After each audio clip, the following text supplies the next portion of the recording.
Oi, turma. Do livro Edificando Nação sobre Bases e Valores, Nídia Regina Limeira e André Souza Costa. No décimo texto, Política com Alma Feminina. Acolher, cuidar e transformar realidades. Celina Leão. Na quarta parte, desafios e obstáculos enfrentados por mulheres na política. Ingressar na política com uma proposta humanizada, sensível e ética, ainda é um desafio imenso para qualquer mulher. O ambiente político, historicamente dominado por estruturas masculinas e práticas agressivas de poder, resiste a uma forma de liderança que não se baseia na imposição, mas no diálogo. A mulher que chega aos espaços de decisão com esse novo olhar precisa enfrentar não apenas as barreiras institucionais, mas também os preconceitos silenciosos que atravessam cada etapa de sua jornada.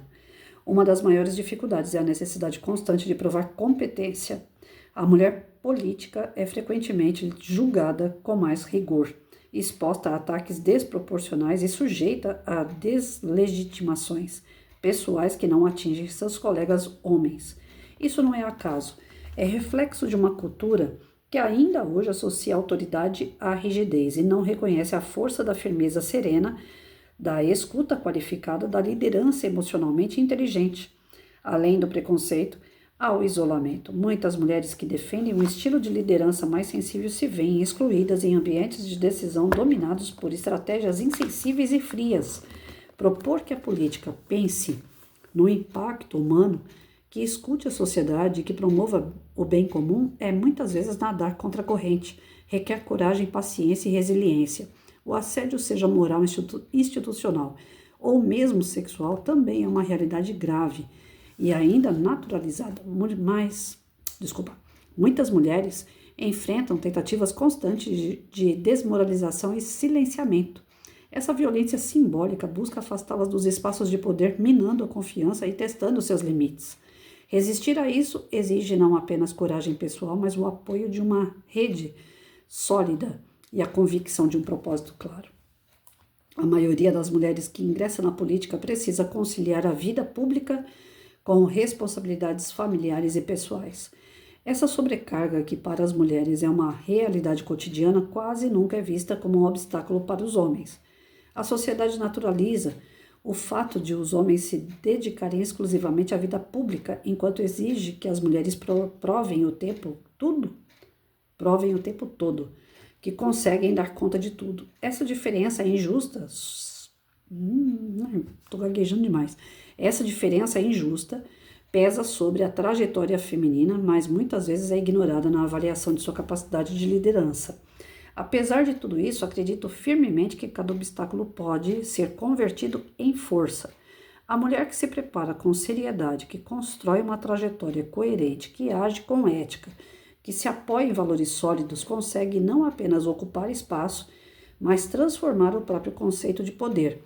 Ela inspira e essa inspiração se espalha como um chamado silencioso para que outras também avancem, resistam e renovem a política brasileira com alma e propósito. Assim, eu creio que não só dentro da política, mas em todos os setores da sociedade, para a mulher é uma pressão muito grande ela se destacar. Porque ainda nós temos uma sociedade machista, nós temos uma sociedade preconceituosa, aonde a gente encontra no homem aquele sorrisinho de lado assim, quero ver se ela vai conseguir, né? Nós temos ainda entre as mulheres uma rivalidade muito grande. Eu trabalhei no meio, praticamente 99,9% era tudo mulher em volta. E a rivalidade é desde o que você veste, desde o que você fala, entre as próprias mulheres. O homem não tem rivalidade entre eles, a não ser quando tem um objetivo em comum e eles querem conquistar aquele objetivo. Por exemplo, se eles estão apaixonados por uma mulher, eles se matam em razão daquela mulher, né? Se eles querem uma vaga de emprego, eles se engalfinham para poder conseguir aquela vaga de emprego. Então, dependendo do objetivo, o homem se torna rival um do outro. É a natureza humana isso daí.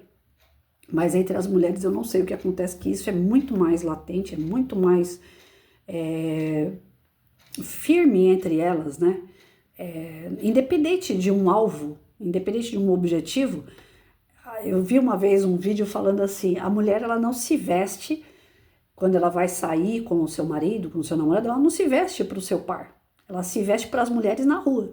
Ela precisa se destacar em relação às outras mulheres, para que os olhos do seu parceiro fiquem nela. Então ela não se veste para o parceiro, ela não está preocupada com o parceiro, ela está preocupada em se vestir melhor possível para que nenhuma outra mulher chame a atenção do seu parceiro. Olha só como é que isso, né, dentro de qualquer setor que a gente vive, inclusive dentro da política, isso daí é algo que a gente precisa trabalhar, né? Essa rivalidade do nada que nós temos entre mulheres é que eu acho que não fortalece o nosso trabalho profissional, o nosso trabalho político e até mesmo dentro do quadro social, familiar. A gente tem sempre aquela insegurança pelo fato de ser mulher. Então existe um ambiente machista, preconceituoso, e a mulher também não favorece, a mulher também não se ajuda, né? Tem uma frase religiosa que fala, se ajuda para o céu te ajudar, né? Então a mulher ela vai se fortalecer na medida que ela consegue ter a autoestima no lugar, ela se fortalece à medida que ela conhece a sua potência, que ela desenvolve a sua potência, né? E não dá ouvidos. Tem uma historinha de formiga, né, subindo uma montanha, e imagina só, a formiga pequenininha querendo subir uma montanha. E era uma competição de formigas para querer subir uma montanha. Quem chegasse no topo da montanha ia ganhar um prêmio. E aí, no meio de centenas de formigas, uma só ganhou aquela competição. E adivinha por que ela ganhou a competição? Porque ela não olhava para os lados, ela não se importava com o que tinha dos lados, ela acreditava nela, que ela era capaz e foi embora. E além de tudo, ela era surda e ela não se dava o luxo de ficar preocupado com todos e com tudo. Ela simplesmente acreditava nela. É simples assim. Então, a mulher, ela não tem isso, ela tem uma insegurança que eu não sei explicar de onde que vem. Ela é muito insegura, né? Aquela mulher forte, firme, heroína, é só estampa, porque eu não conheço, né, nenhuma mulher na minha vida inteira que ela tenha 100% aquela firmeza de falar assim, eu sou uma guerreira, eu venço mesmo, tudo aquilo que eu quero eu consigo. Eu não conheço. Todas nós temos uma certa insegurança, o ambiente favorece a insegurança e a gente também não se ajuda. Então, eu creio assim, que é importante, dentro desse propósito que a Serena coloca, eu vejo a importância do tratamento com a mulher, né? Você quer entrar na política? Então, tem que ser desde a infância, aquela coisa do tratamento igual, que nem eu falei, na minha sala de aula, eu não gostava de fazer fila dos homens, fila das mulheres. Para mim, a fila tinha que ser uma só, fila indiana. Vai, mistura todo mundo aí na fila, o importante é ter a fila, né? Ter ordem, ter disciplina. Agora, esse negócio de separar, eu fazia meus agrupamentos na sala de aula e eu colocava meninos e meninas junto. Os meninos estavam ali para proteger as meninas, porque eles são mais fortes fisicamente. As meninas estavam ali para poder acolher os garotos, para poder amenizar os conflitos entre os meninos, que geralmente tem isso, né, dentro do colégio. Então, assim, a gente equilibrava o ambiente mesclando entre eles, né? Fazendo com que todos se sentissem num ambiente que era a sua sala de aula, a sua casa. E que uns deveriam cuidar dos outros.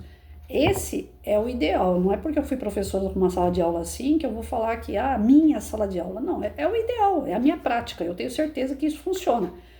Então, se isso acontecesse dentro da política, desde o princípio, misturando homens e mulheres, cada qual com a sua habilidade, cada qual com o seu desenvolvimento, um auxiliando o outro, a gente não teria essa baderna que é hoje. Mas não, desde o começo, meninos e meninas na escola separados. Em casa, o menino pode fazer tal coisa, a menina não pode fazer tal coisa. Então, esse tipo de educação, uma vez na reunião de pais, eu lembro que eu falei assim, pais, deixem os meninos brincar de boneca. Nossa, os pais quiseram me matar, né?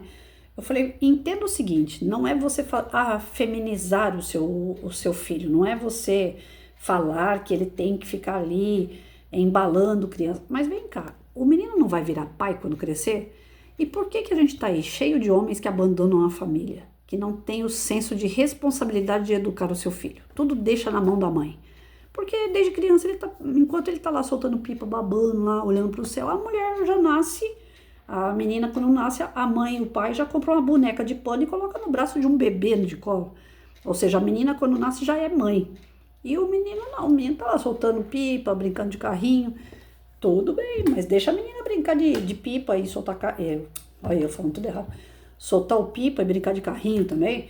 Deixa o menino catar uma boneca de pano também, ser o pai brincando de casinha com a menina, né? As responsabilidades futuras a gente aprende desde criança, com brinquedo.